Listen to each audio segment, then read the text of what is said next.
En el siglo XXIII, 50 hombres y mujeres parten de la Tierra a bordo de una nave interestelar llamada Leonora Destine. El destino de la nave es un planeta situado a unos 30 años luz de distancia. Recoge hidrógeno a medida que vuela a través del espacio y lo quema en una reacción de fusión que impulsará la nave a una velocidad cercana a la de la luz. A bordo, el tiempo subjetivo transcurre más lentamente, como Einstein predijo que sucedería, de modo que el viaje de varias décadas tendría, para los viajeros, una duración de unos pocos años. En las matemáticas de la relatividad hay un factor conocido como tau.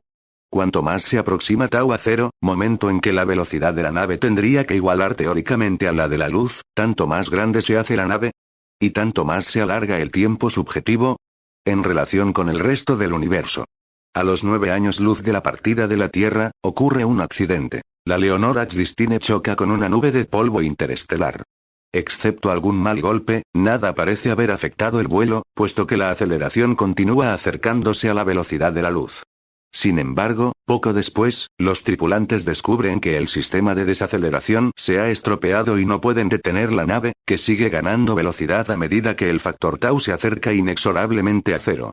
Así, en un período subjetivo breve, la nave atraviesa galaxias enteras en un abrir y cerrar de ojos. En el universo exterior transcurren millones de años mientras la nave se hace cada vez más grande, devorando la materia interestelar a un ritmo colosal. Las consecuencias, tanto para la tripulación como para la trama de la realidad, están ingeniosamente elaboradas. Poul Anderson. Tau 0. EPUB V1, 0. Betatron 14 de junio de 2011. Título. Tau 0. Copyright 1970, Poul Anderson. Título original. Tau 0. Traducción de Pedro Jorge Romero. Editorial. Ediciones B Sociedad Anónima. ISBN. 978, 84, 40, 67, 36, 26. Presentación. Nuestros lectores habituales saben que Nova Ciencia Ficción, iniciada en 1988, es una colección especializada que carece en gran medida de títulos clásicos, ya publicados en su momento por otros editores.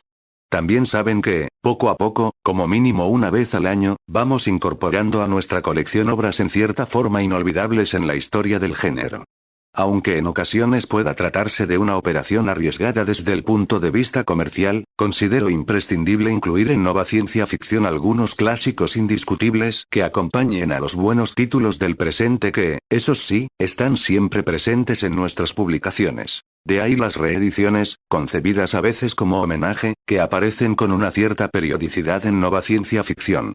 Por otra parte, la particular y sesgada historia de la edición de ciencia ficción en España me permite encontrar de vez en cuando algún clásico indiscutible o algún título para mí imprescindible que aparece en castellano por primera vez, precisamente en Nova Ciencia Ficción. Así ocurre con este Tau 0 de Poul Anderson que, finalmente, logramos presentar. Homenaje fue la publicación de Ciudadano de la Galaxia, 1957, de Roberta E. Inglein, publicado en Nova Ciencia Ficción, número 18, en 1989, un año después de la muerte de un autor de gran importancia en el género. También un homenaje, aunque de otro tipo, fue Cántico por Leibowitz, 1960, de Walter M. Miller Jr. Publicada en Nova Ciencia Ficción, número 47, en 1992. Es ocioso decir que es una de las mejores novelas que ha ofrecido la ciencia ficción de todos los tiempos. Cuando en 1991 emprendimos la publicación íntegra y ordenada de la serie de los Señores de la Instrumentalidad de Cordwainer Smith, publicada en Nova Ciencia Ficción, en los números 37, 38, 59 y 70, en la que incluimos textos hasta entonces inéditos en formato de libro en todo el mundo, ya no se trataba de una simple reedición de un clásico, sino de una labor editorial que me pareció necesaria para rendir justicia a una de las obras y a uno de los autores más sugerentes de la ciencia ficción de todos los tiempos. En 1993, el clásico de Nova Ciencia Ficción fue una novela que, sorprendentemente, seguía inédita en España. Misión de Gravedad, 1953, de Al Clement, que se publicó en el número 55 de la colección, precisamente tras 40 años de cosechar éxitos en todo el mundo. Un historial que le ha merecido la consideración de novela emblemática de la ciencia ficción art, brillantemente centrada en los aspectos científicos y tecnológicos de este género. En 1994, nuestro clásico fue Cronopaisaje, 1980, de Gregory Benford, Nova Ciencia Ficción, número 66, que, indiscutiblemente, es la mejor novela sobre la relación existente entre ciencia y ciencia ficción. Y en 1995 se trató de la edición íntegra, en un único volumen, de todos los relatos de la emotiva saga de El pueblo de Zen Anderson, Nova Ciencia Ficción, número 75. Como puede verse, desde 1989 hemos publicado, como mínimo, un título clásico cada año. Para los curiosos diré que el de 1990 fue Radix, 1981, de A. Atanasio, en el número 27 de la colección. Se trata de un libro sorprendente y una impresionante muestra de la desbordante imaginación que solo la mejor ciencia ficción puede ofrecer. Tal vez un clásico particular de este editor que, sin ningún complejo, reivindica el derecho a sus propias filias. Posiblemente nuestro clásico de 1996 fuera otro de esos títulos que el editor considera imprescindibles, a pesar de no ser excesivamente famosos. Fue ese maravilloso Rito de cortejo, 1982, de Donald Kingsbury, publicado en el número 82 de la colección. Se trata de una obra que ha sido comparada frecuentemente con Dune de Frank Herbert, aunque surca con mayor seguridad los mares de una brillante ciencia ficción centrada en la antropología, sin olvidar las raíces ecológicas, ni la interesante psicología de sus personajes. Estoy convencido de que la perspectiva ofrecida por estos títulos en cierta forma clásicos permite apreciar mejor la riqueza de la ciencia ficción moderna y entender su evolución. Una evolución que se apoya precisamente en los hitos que ciertos títulos, ya históricos, representaron en su tiempo. Y con eso llegamos a este Tau Cero de Poul Anderson que hoy presentamos, tras algunas que otras vicisitudes. En realidad es un proyecto en el que llevo embarcado desde hace más de 7 años, casi nada. En realidad, Anderson sigue siendo un autor tan solo parcialmente conocido en España, donde los editores no parecen haberle prestado el debido interés en las últimas décadas. Pese a ser uno de los más prolíficos autores de la ciencia ficción, varias de las más famosas novelas de Anderson siguen inéditas en castellano. Un título muy representativo era, hasta hoy, Tau Cero, 1970, la historia de una exploración interestelar a velocidades casi lumínicas, y que se detiene en el análisis de la conmoción psíquica que representa la relatividad y los problemas de convivencia que se producen en el espacio físico de la nave. La fama de esta novela de Anderson es tal que ha sido en cierta forma homenajeada en Redshift Rendezvous Books, 1990, de John E. Stitt. Tal vez en la misma línea que adoptara Robert L. Forward al escribir Huevo del Dragón, 1980, siguiendo las huellas de otro clásico como Misión de Gravedad, 1953, de Al Clement. Para contribuir a paliar este desconocimiento, hace unos años me propuse el proyecto de traducir Tau Cero para publicarlo en Nova Ciencia Ficción. Llevó tiempo encontrar los derechos y un ejemplar en inglés para las labores de traducción, yo la había leído en francés, e incluso el propio Anderson colaboró enviándolo personalmente. Cuando ya estaba todo prácticamente dispuesto, se publicó en Estados Unidos La nave de 1.000.000 de años, 1989, posiblemente una de las más ambiciosas novelas de Anderson hasta la fecha, en la que aborda con gran maestría el tema de la inmortalidad. Ante la inesperada sorpresa que supuso La nave de 1.000.000 de años, decidí cambiar de planes. Me pareció más adecuado iniciar la publicación de Poul Anderson en Nova Ciencia Ficción con la nueva e interesante novela que, tras haber sido finalista de los premios Hugo y Nebula, marcaba el triunfal retorno de uno de los grandes autores clásicos de la ciencia ficción. Tras La nave de 1.000.000 de años, y el añadido interpuesto de Cosecha de estrellas, aquí está, por fin. Tau Cero, un título clásico de la ciencia ficción, como reconoce, por ejemplo, David Pringle, al incluirla entre las 100 mejores novelas de ciencia ficción, en su libro del mismo título publicado en 1985. Lo es, sin ninguna duda. El mismo Pringle cita el comentario laudatorio de un autor tan distinto a Anderson como Barry Malzberg, quien considera Tau Cero una novela magnífica. No me resisto a transcribirlo. Tau Cero me sorprendió en mi adolescencia como la única obra de ciencia ficción publicada desde 1955 que me sugirió ciertas nociones. Un sentido de la inexistencia del tiempo, de la eternidad humana y del orden del cosmos reflejado en el destino de todo aquel que intente medirse frente a esos conceptos. La novela crece hasta un clímax arrollador y, al mismo tiempo, pone de manifiesto una gran humildad. Poco voy a decir aquí del argumento, me temo que demasiado conocido incluso en España, sobre todo teniendo en cuenta que los aficionados se han visto condenados a hablar durante años de una novela inédita en castellano y con una tesis de ciencia ficción art bien conocida. Su resumen ha aparecido en el citado libro de Pringle, en Mi Ciencia Ficción, guía de lectura y en cualquiera de las enciclopedias del género. Ya he dicho que se trata de un clásico indiscutible. Se menciona en todas partes. La época es el siglo XXIII. Los personajes son 50 especialistas, hombres y mujeres elegidos tras un largo y cuidadoso proceso de selección destinado a incorporar solo personal particularmente entrenado en el viaje espacial y excepcionalmente apto para desarrollar con éxito una nueva colonia. La nave es la Leonor H. Destine, la más reciente de su clase. Y todos los esfuerzos están puestos al servicio de una única misión: viajar a través del espacio interestelar hasta un lejano planeta donde debe establecerse una colonia terrestre. Sin embargo, 2 años después de su partida, la Leonor H. Destine colisiona con una nube de desechos del espacio, se avería y la ruta se altera. Todos se ven irremediablemente obligados a seguir un viaje presuntamente sin fin hacia lo desconocido. A partir de esta idea, lo interesante es la forma en que Anderson expone sus especulaciones cosmológicas. Incluso un crítico tan severo con la ciencia ficción art como John Clute, el editor de la Enciclopedia Ilustrada de la Ciencia Ficción, Ediciones B, ha dicho de Tau Cero: sus especulaciones en cosmología son fascinantes y la hipótesis que desarrolla está sorprendentemente bien concebida. O, como dice el mismo David Pringle en su comentario, al incluirla entre las 100 mejores novelas de ciencia ficción, Tau Cero es ciencia ficción tradicional. Una aventura espacial concebida a escala galáctica, y un relato con gran sentido de lo maravilloso, que explota las perspectivas de la cosmología moderna para mostrar una brillante secuencia de importantes descubrimientos conceptuales. En efecto, Tau Cero es una novela clásica, imprescindible en la historia de la ciencia ficción, que por fin aparece en España, precisamente 30 años después de la primera publicación en forma de novela corta, en el número de agosto de 1967 de la revista Galaxy Science Fiction. Allí apareció como To Outlive Eternity, para sobrevivir a eternidad, un título que yo prefiero, pero que cedió su lugar en la historia a ese Tau Cero que corresponde a la publicación en 1970 de esa misma narración ampliada hasta la extensión de novela. La versión que, a partir del ejemplar que nos envió el mismo Poul Anderson, presentamos hoy. Después de tantos años de intentar publicar esta obra, es un orgullo y una satisfacción ofrecérsela. Que ustedes la disfruten. Miquel Barceló. A Fritz Leiber. 1. Mira allí, sobre la mano de Dios. ¿Es ella, no? Sí, creo que sí. Nuestra nave. Eran los últimos en irse mientras cerraban el Garden.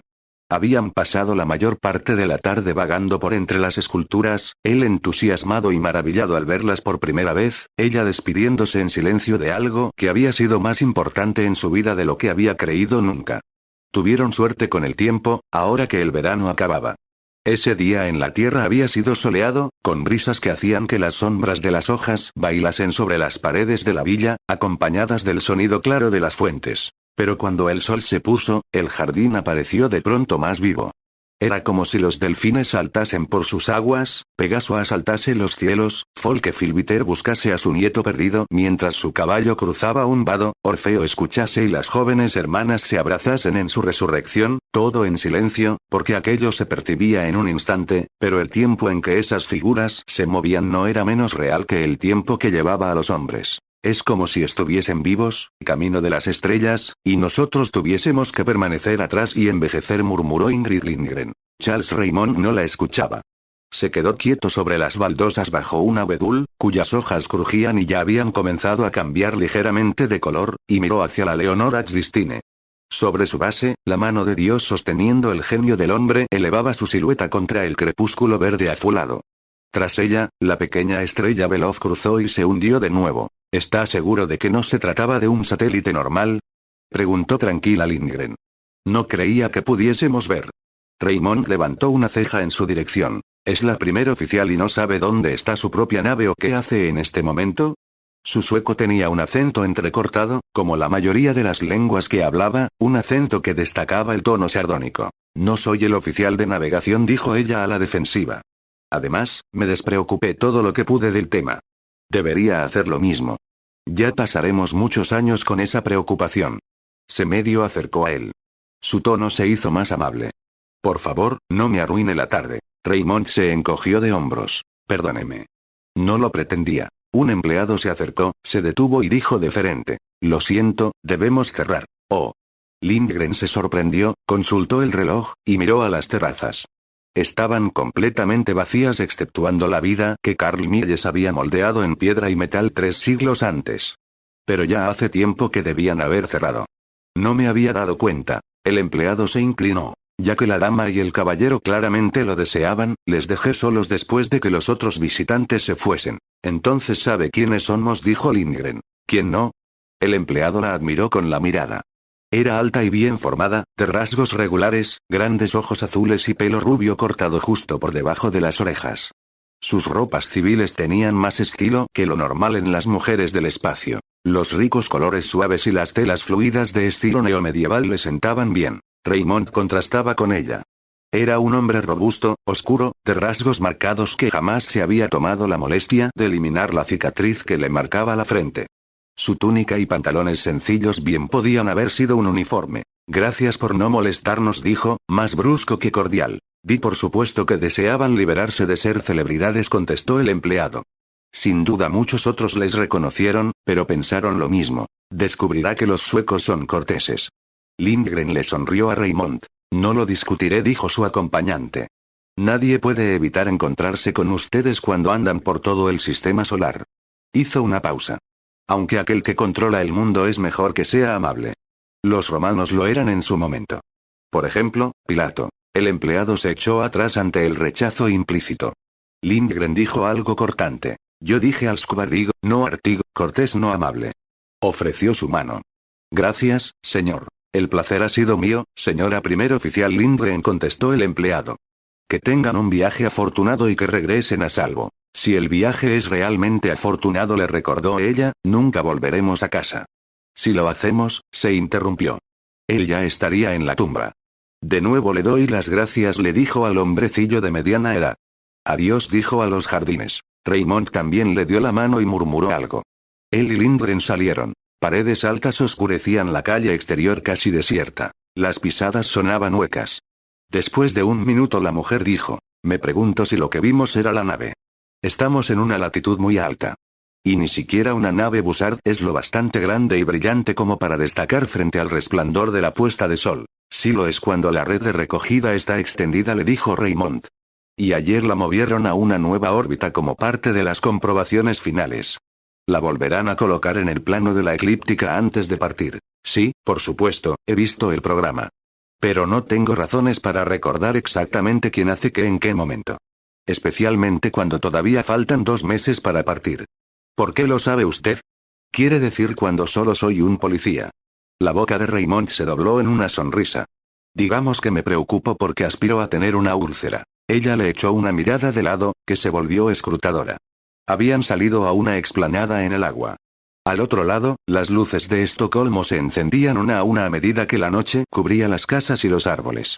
Pero el canal permanecía casi como un espejo, y había pocas luces en el cielo exceptuando a Júpiter.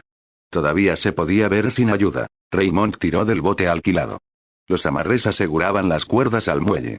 Había conseguido una licencia especial para atracar prácticamente en cualquier sitio. Una expedición interestelar era un gran acontecimiento. Lindgren y él habían invertido la mañana en un crucero por el archipiélago, unas pocas horas en medio de vegetación, casas como partes de las islas sobre las que crecían, velas y gaviotas y el sol reflejado en las olas. Poco de aquello existiría en Beta Virginis, y nada en la distancia intermedia. Empiezo a sentir lo extraño que me es usted, Carl, dijo ella lentamente. ¿Para todos? ¿Eh? Mi biografía está en los ficheros. El bote chocó con la explanada. Raymond se metió en la caseta del timón. Sosteniendo una soga con la mano le ofreció la otra a ella. No tenía necesidad de apoyarse en él mientras bajaba, pero lo hizo. Sus brazos apenas se movieron bajo su peso. Ella se sentó en un banco al lado del timón. Él giró la parte alta del amarre que había cogido. Las fuerzas de unión intermoleculares se soltaron con un ruido ligero que respondió al choque del agua en el casco. Sus movimientos no podían definirse como gráciles, como lo eran los de ella, pero eran rápidos y seguros. Sí, supongo que todos hemos memorizado los registros oficiales de los demás, admitió ella. En su caso, hay lo mínimo posible. Charles Han Raymond. Ciudadanía interplanetaria. 34 años. Nacido en la Antártida, pero no en una de sus mejores colonias. Los subniveles de Polyugorsk solo ofrecían pobreza y caos a un chico cuyo padre había muerto joven. El joven en que se convirtió fue a Marte por algún medio sin especificar y ejerció varios empleos hasta que empezaron los problemas. Luchó con los Zebras, con tal distinción que a continuación el Cuerpo de Rescate Lunar le ofreció un puesto. Allí completó su formación académica y ascendió con rapidez, hasta que como coronel fue responsable de mejorar la rama policial. Cuando se ofreció para la expedición, la autoridad de control lo aceptó feliz. Nada en absoluto sobre usted, señaló Lindgren. ¿Descubrieron algo en las pruebas psicológicas? Raymond se adelantó y agarró las líneas de atraque. Recogió ambas anclas con maestría, agarró el timón y arrancó el motor. El motor magnético era silencioso y la hélice hacía poco ruido, pero el bote se movió con rapidez hacia adelante. Mantuvo la vista fija al frente. ¿Por qué le preocupa?, preguntó. Vamos a estar juntos durante muchos años. Muy posiblemente durante el resto de nuestras vidas. Eso me hace preguntarme por qué ha pasado este día conmigo. Me invitó usted, después de que usted me llamase al hotel. Debió consultar el registro de tripulación para descubrir dónde estaba. El Milles Garden desapareció en la oscuridad creciente a popa. La iluminación del canal y de la ciudad en la distancia no permitían ver si ella se había ruborizado. Aún así, apartó el rostro. Lois admitió. Yo pensé que estaría solo. No tiene a nadie, ¿verdad? No me quedan parientes. Recorría los lugares de diversión y lujo de la Tierra. No habrá muchos allá a donde vamos. Ella volvió a levantar la vista, esta vez hacia Júpiter, una lámpara fija de blanco parduzco. Iban apareciendo más estrellas. Tembló y se echó la capa por encima para protegerse del viento otoñal. No le dijo en voz baja. Todo será extraño. Y cuando apenas hemos empezado a explorar, a entender ese mundo ahí fuera, nuestro vecino, nuestro hermano, debemos cruzar 32 años luz. La gente es así. ¿Por qué va usted, Carlo? Levantó los hombros y los dejó caer. El descontento, supongo. Y francamente, hice enemigos en el cuerpo. Me crucé en su camino, o los alejé de los ascensos. Me encontraba en una situación en la que no podía avanzar más sin jugar a política de despachos, algo que odio. Su mirada encontró la de ella. Ambos la mantuvieron durante un momento. ¿Usted? Ella suspiró. Seguramente puro romanticismo. Desde que era niña pensaba en ir a las estrellas, de la misma forma que el príncipe de los cuentos de hadas debe ir a la tierra mágica. Finalmente, insistiendo mucho, conseguí que mis padres me dejasen matricularme en la academia. La sonrisa de él era más cálida que de costumbre. Y realizó una gran carrera en el servicio interplanetario. No vacilaron en nombrarla primer oficial en su primer viaje en una nave extrasolar. Lindgren agitó las manos en el regazo. No. Por favor. No soy mala en mi trabajo. Pero es fácil que una mujer ascienda rápido en el espacio. Estamos muy solicitadas. Y mi trabajo en la Leonora X-Distine será sobre todo administrativo. Estará más cerca de, bien, las relaciones humanas, que de la astronáutica. Él volvió a mirar al frente. El bote bordeaba la Tierra en dirección a Saxon. El tráfico acuático se hizo más intenso. Los hidrofoils pasaban volando. Un submarino de carga se abría paso majestuoso hacia el Báltico. En el aire, los taxis volaban como luciérnagas. Central Estocolmo era un fuego intranquilo de muchos colores y miles de ruidos unidos para formar un rugido en cierta forma armónico. Eso me lleva de vuelta a mi pregunta. Raymond rió entre dientes. Mi contrapregunta, mejor, ya que era usted la que me presionaba. No crea que no he disfrutado de su compañía. Lo he hecho, muchísimo, y si cena conmigo consideraré este día como uno de los mejores de mi vida. Pero la mayor parte del grupo se desperdigó como gotas de mercurio en el momento en que terminó el período de entrenamiento. Deliberadamente evitan a sus compañeros. Mejor pasar el tiempo con aquellos que no volveremos a ver.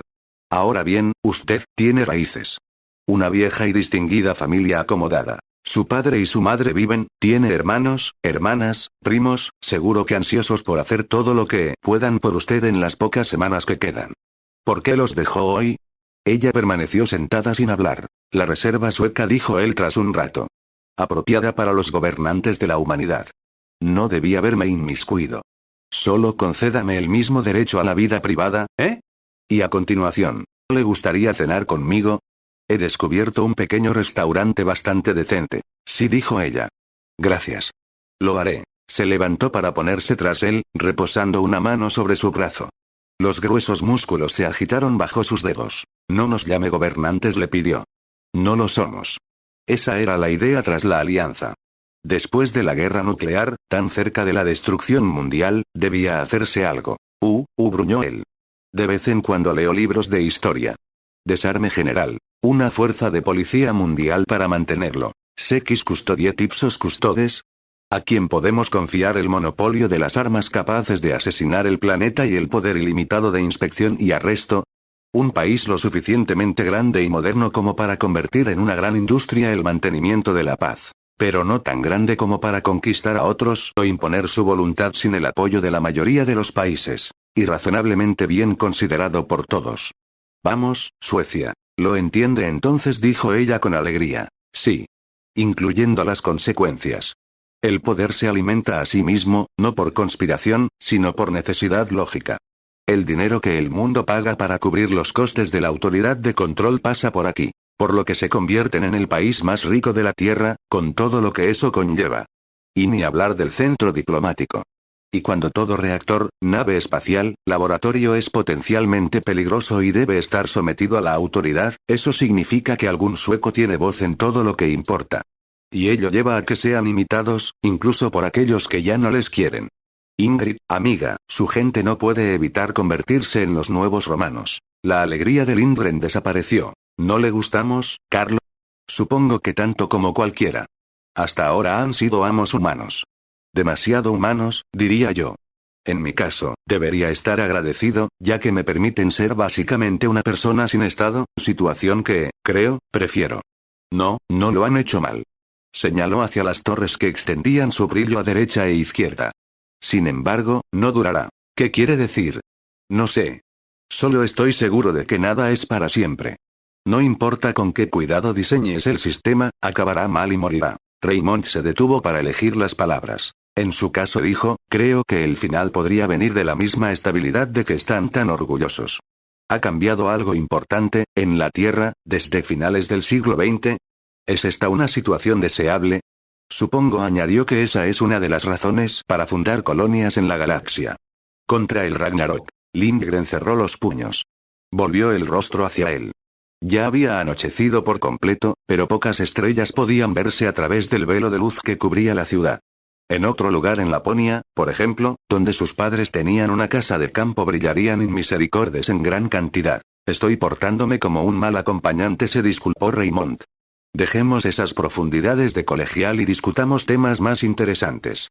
Como el aperitivo. Ella sonrió insegura. Él se las arregló para mantener una charla insustancial mientras se dirigían a Stromen, atracaba el barco y la llevaba a pie por el puente a la ciudad vieja.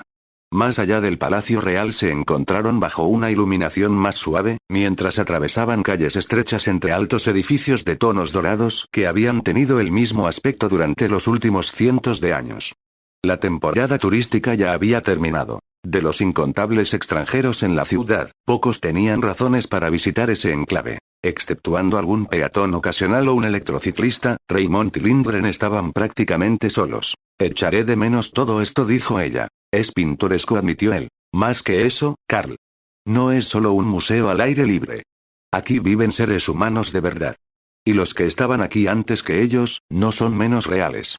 En las torres de Birger-Jarl, la iglesia Riddarholm, los escudos de la Casa de los Nobles, el Golden Peace donde Bellman bebía y cantaba, estaremos solos en el espacio, Carl, muy lejos de nuestros muertos. Aún así te vas. Sí. No es fácil. Mi madre que me tuvo, mi padre que me cogió de la mano y me llevó fuera para enseñarme las constelaciones. ¿Sabía aquella noche lo que me hacía? Respiró profundamente. En parte esa es la razón por la que contacté con usted. Tenía que huir de lo que les estaba haciendo. Aunque solo fuese por un día. Necesita una copa, dijo él, y ya hemos llegado. El restaurante quedaba frente al gran mercado. Entre las fachadas alguien podría imaginarse cómo los caballeros recorrían felices las piedras del pavimento.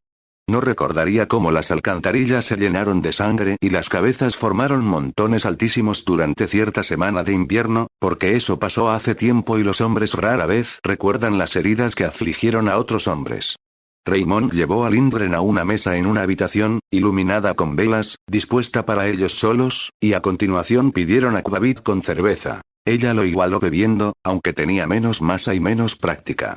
La comida, a continuación, fue larga incluso para los escandinavos, con mucho vino durante y mucho brandy después.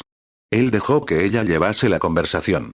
Sobre una casa en Drottningholm, cuyos parques y jardines casi eran suyos. La luz del sol por las ventanas, reflejándose en los suelos de madera pulida y en la plata que había permanecido en la familia durante 10 generaciones. Un balandro en el lago, inclinado por el viento, su pelo volando suelto, su padre al timón con un silbato entre los dientes. Noches monstruosas en invierno, y en medio la caverna cálida llamada Navidad. Las cortas noches ligeras de verano, las luces de guía encendidas en la víspera de San Juan que una vez se habían encendido para dar la bienvenida a casa a Baldur en su regreso del otro mundo. Un paseo bajo la lluvia con un primer amor, el aire frío, empapado de agua y el olor de las lilas. Viajes alrededor del mundo, las pirámides, el Partenón, París al atardecer desde lo alto de Montparnasse, el Taj Mahal, Angkor Wat, el Kremlin, el puente Golden Gate, sí, y el Fujiyama, el Gran Cañón, las cataratas Victoria, la Gran Barrera de Coral.